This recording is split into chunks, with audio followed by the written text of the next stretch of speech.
Good morning from Dhorpatan. नमस्कार, शुभ बिहानी यहाँहरू सबैलाई हार्दिक स्वागत छ। ढोरपाटनको यो सुन्दर दृश्य अवलोकन गर्ने क्रममा क्यामेराबाट कैद गर्दै यहाँलाई पनि यो सुन्दर दृश्य देखाउनका लागि यो बिहानी प्रहरमा यहाँहरूमा आज उपस्थित भएको छु।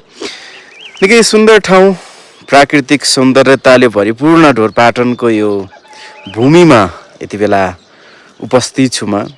निकै रमाइलो महसुस भइरहेको छ। बिहानीको समय निकै सुन्दर दृश्यहरू अवलोकन गर्दैछु म यहाँबाट। यो सुन्दर दृश्य यहाँले देखिरहनु भएको छ। यो बेसीमा ढोरपाटन क्षेत्र जहाँ यो उत्तर गङ्गा नदी यहाँबाट बगिरहेको छ। यो धेरै हाइटमा छ, यो माथि डाँडोमा छ र पनि यहाँ उत्तर गङ्गा नदी यहाँबाट बगिरहेको हामी देख्न सक्छौँ। निकै सुन्दर दृश्य। हामी बसेको होमस्टे चाहिँ यही हो।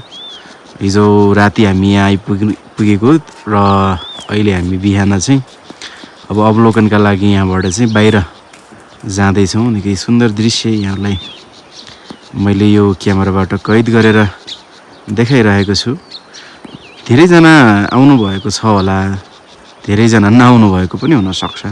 कतिजना आउनु भएको छ, कतिजना आउनुभएको छैन।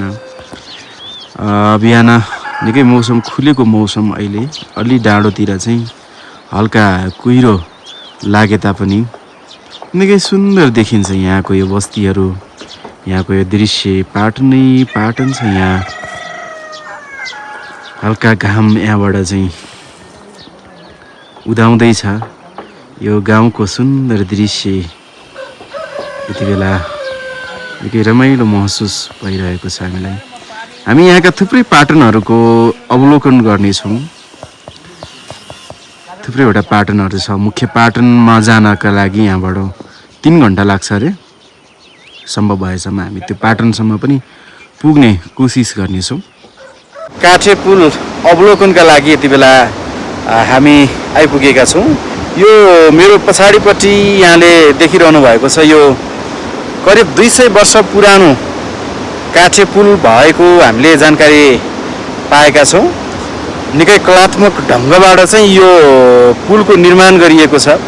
यो काठे पुल चाहिँ यो काठबाट बनेको छ होइन। तल चाहिँ वाल लगाइएको छ अनि यता माथि चाहिँ यसरी काठबाट चाहिँ यसरी जोइन गर्दै गर्दै गर्दै मिलाइएको छ।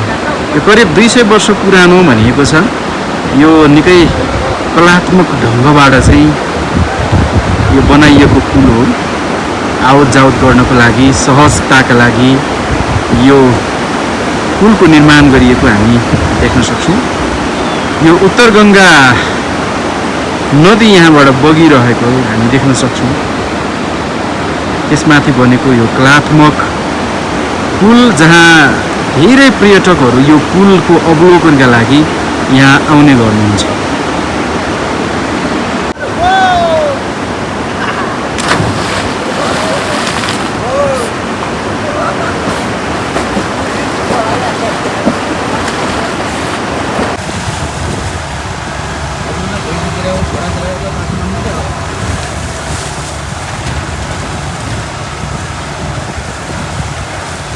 घोडा चढे आए म त लैभरि मोटर गाडी सरर लैभरि तिम्रै बाटो लैभरि